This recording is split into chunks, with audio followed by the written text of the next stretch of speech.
Hello friends, welcome to Telugu audio story. ఈ ఛానల్ని కనుక మీరు ఫస్ట్ టైం చూస్తున్నట్లయితే ఛానల్ సబ్స్క్రైబ్ చేయండి, లైక్ చేయండి. అలాగే ఈ కథపై మీ ఒపీనియన్ని కమెంట్ రూపంలో తెలియచేయండి. ఇక కథలోకి వెళ్దామా? మన్నించు ఓ ప్రేమ పార్ట్ 2 చూసే ముందు పార్ట్ 1 చూడండి. లింక్ డిస్క్రిప్షన్లో ఇవ్వడం జరిగింది. ఆ డాక్టర్ రిషి వైపు చూస్తూ, అరే చిన్న పాపరా, మీరు తనని ఎంత కేర్గా చూసుకోవాలి. తనకి భయపడితే ఇలా అవుతుంది అని అంటే అలా భయపడేట్టు చేయకుండా జాగ్రత్తగా ఉండాలి కదా. ఎన్నిసార్లు చెప్పినా ఇదే సిచ్యుయేషన్ తీసుకొస్తారు. ఇలా అయితే పాప బ్రెయిన్ ఎఫెక్ట్ అవుతుంది. నువ్వు కూడా ఓ డాక్టర్వే కదా, ఈ విషయం నీకు తెలుసు. అయిన పాపని ఎందుకు అలా వదిలేస్తున్నారు అని గట్టిగా అడిగాడు.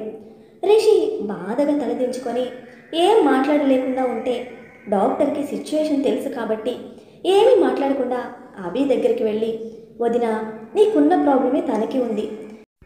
నీ పేరెంట్స్ నిన్ను ఎంత కేర్ చేశారో నువ్వు నీ పాపని కూడా అంతకన్నా ఎక్కువ కేర్ చేయాలి. తనకి 7-8 ఇయర్స్ వచ్చేదాకా అపురూపంగా పెంచుకోవాలి. కొన్ని సిచ్యువేషన్స్లో పిల్లలకు 15 సంవత్సరాలు వచ్చేదాకా కూడా అలాగే పెంచాల్సి వస్తుంది. తను ఒక చిన్న ఫ్లవర్ లాంటిది, ఒక డెలికేట్ గ్లాస్ పీస్. తనని ఎంతో జాగ్రత్తగా కాపాడుకుంటేనే తను నీకు దక్కుతుంది. లేదా ఇలానే జరిగితే పాప మనకి దక్కదు. కాబట్టి జాగ్రత్తగా కేర్ తీసుకోండి అని చెప్తూ ఉంటే అభి కన్నీళ్ళు కారిపోతూ ఉన్నాయి.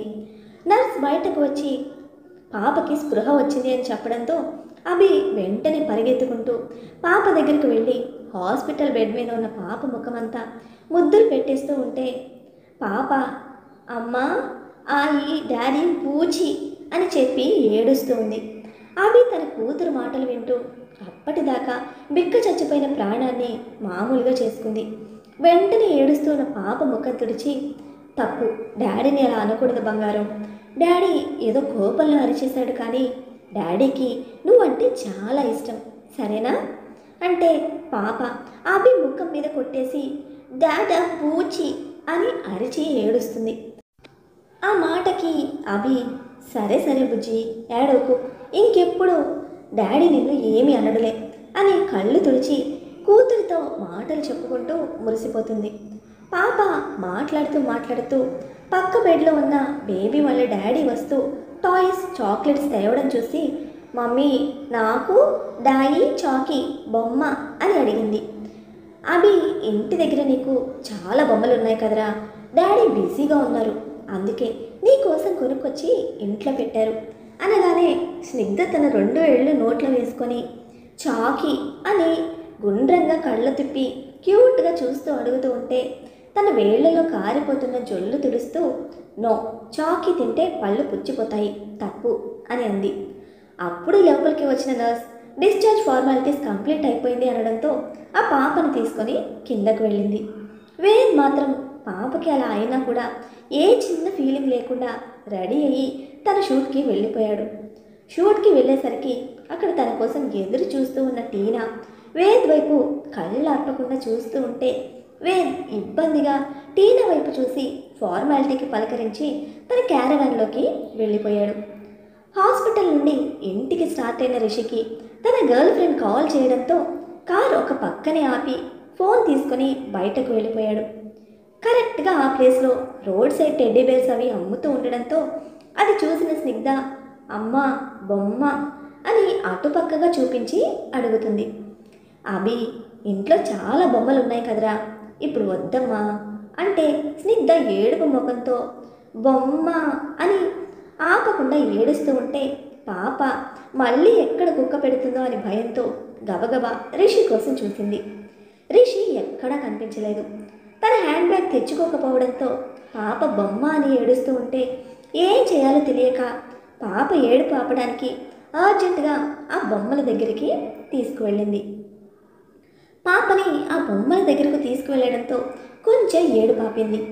అభి చేతిలో డబ్బులు లేక బొమ్మలు అమ్మే అమ్మాయి, ఏం కావాలమ్మా అని అడుగుతూ ఉంటే ఇబ్బందిగా ఒక బొమ్మ తీసి, ఎంతండి అని అడిగితే 500 అని చెప్పింది. రిషి ఎక్కడైనా కనిపిస్తాడేమోనని మరోసారి చుట్టూ చూసిన తనకు రిషి ఎక్కడా కనపడకపోవడంతో ఒకప్పుడు దర్జాగా సంపాదించుకొని వేళ్ల మీద డబ్బులు ఖర్చు పెట్టిన తను ఈరోజు ఒక 500 కోసం వెతుక్కోవాల్సిన పరిస్థితి వచ్చినందుకు మనసుకు కష్టంగా అనిపించింది. ఇప్పుడు ఏం చేయాలో పాలుపోక ఆలోచిస్తున్న తనకు వెంటనే తను వేలుకున్న ఉంగరం కనిపించింది. సంతోషంగా ఆ ఉంగరం తీసి ఆమెకి ఇవ్వబోయే సమయంలో ఆమె చేతిలో 500 రూపాయల నోట్ పెడతారు ఎవరు. ఎవరా అని చూసిన తనకి మాస్క్ పెట్టుకున్న శర్వా కనిపించడంతో ఒక్కసారిగా తన ఆత్మాభిమానం మీద దెబ్బ కొట్టినట్లు అనిపించింది. అభి వెంటనే ఆ డబ్బులు ఆయనకి ఇచ్చేయండమ్మా అని తన ఉంగరం తీస్తూ ఉంటే శర్వా సీరియస్గా అభిని చూసి తన చేయి పట్టుకొని, ఇక్కడ ఇష్యూ చేయకు, 500 కదా, ఏమీ కాదు, పద అని అన్నాడు. అభి తన చేయి అతని చేయి నుండి విడిపించుకొని, నీ హెల్ప్ నాకు అవసరం లేదు, వచ్చేటప్పుడు పర్స్ మర్చిపోయాను, పాప ఏడుస్తుందని డాల్ తీసుకుంటున్నా, నా భర్త కూడా బాగానే సంపాదిస్తున్నాడు, నేనేమీ ఇబ్బందుల్లో లేను, నీ ఉచిత సహాయానికి చాలా చాలా థ్యాంక్స్ అని నెమ్మదిగా కొట్టినట్టు చెప్పింది. ఇదే ఆత్మాభిమానం కొన్ని సంవత్సరాల క్రితం ఆమె అంటే అతను పడి చచ్చిపోయేట్టు చేసింది.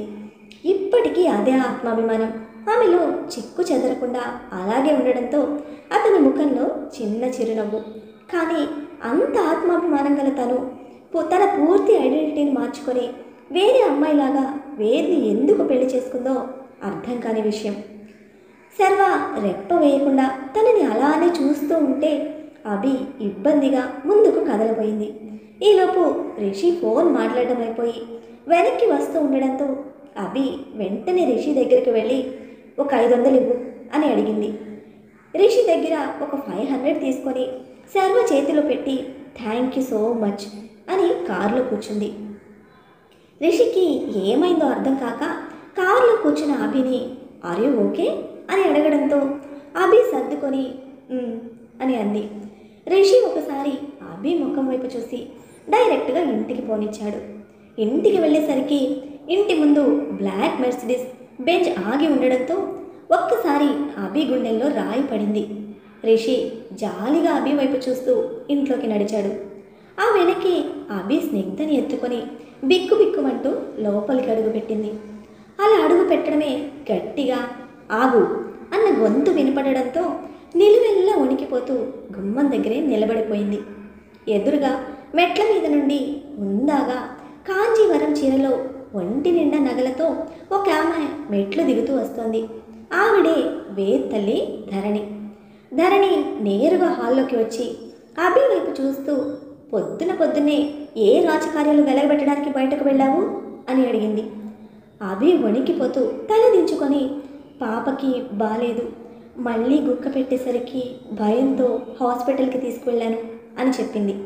ఆవిడ విసుగ్గా మొహం పెట్టి ఎప్పుడు హాస్పిటల్స్, హెల్త్ ఇష్యూస్ ఇవేనా? నీకే అంటే నీకున్న రోగాలన్నీ దానికి అంటుకున్నాయి. ప్రేమగా దాన్ని దగ్గరికి తీసుకోవాలని ఉన్నా, నా కొడుకు రక్తం అనుకున్నా దానికి ఉన్న రోగాలు గుర్తిస్తేనే నాకు ఒళ్ళంతా కంపరంగా ఉంటుంది అని మొహమంతా ఒక రకంగా పెట్టింది. ఆ మాటకి అభి కళ్ళలో నుంచి నీళ్లు కారిపోతూ ఉంటే ఏమీ మాట్లాడకుండా తల దించుకొని నిలబడింది. రిషి వాళ్ళ అమ్మ వైపు చూస్తూ, అమ్మ నువ్వు కూడా ఇంత మూర్ఖంగా మాట్లాడకు, మనుషులకి ఎప్పుడు ఏమవుతుందో ఎవ్వరం చెప్పలేం. వదిన హెల్త్ ఇష్యూస్ పుట్టుకతో వచ్చినవి, అవి జెనెటికల్గా పాపకి ట్రాన్స్ఫర్ అయ్యింది. పాప భయపడకుండా ఉంటే హెల్దీగానే ఉంటుంది. కానీ ఇంతకన్నా దారుణంగా మన లైఫ్లో ఏదైనా ఒక సిచ్యువేషన్ ఫేస్ చేయాల్సి వస్తే ఆ టైంలో నువ్వు ఇంత అసహ్యించుకునే దాన్ని అప్పుడు బ్రతకడమే వేస్ట్ అనుకుంటావు. మనమేం దేవుళ్ళం కాదు, ఎల్లకాలం హెల్దీగా అందంగా ఇలాగే ఉండిపోవడానికి. నువ్వు కొంచెం దేవలోకం నుండి బయటకు వచ్చి నార్మల్ పర్సన్లా బ్రతకడం నేర్చుకో అని విసుగ్గా చెప్పి అక్కడి నుండి లోపలికి వెళ్ళిపోయాడు. అప్పుడే మెట్లు దిగి చెంగున పరిగెత్తుకుంటూ వస్తుంది స్వీటీ. రావడమే వదినా అని పరిగెట్టుకుంటూ అభి దగ్గరికి వెళ్ళి స్నిగ్ధ కోసం చేయి చాచడంతో ధరణి గట్టిగా ఏయ్ డోంట్ టచ్ దెమ్. హాస్పిటల్కి వెళ్ళి వచ్చింది, పాపకి స్నానం చేయించి శానిటైజ్ చేశాక తీసుకుందు గాని అని అరిచి చెప్పింది. దెబ్బకు స్వీటీ ఒక్క అడుగు వెనక్కి వేస్తే అభి అరుపుకి ఇంకొంచెం బిగుసుకుపోయింది.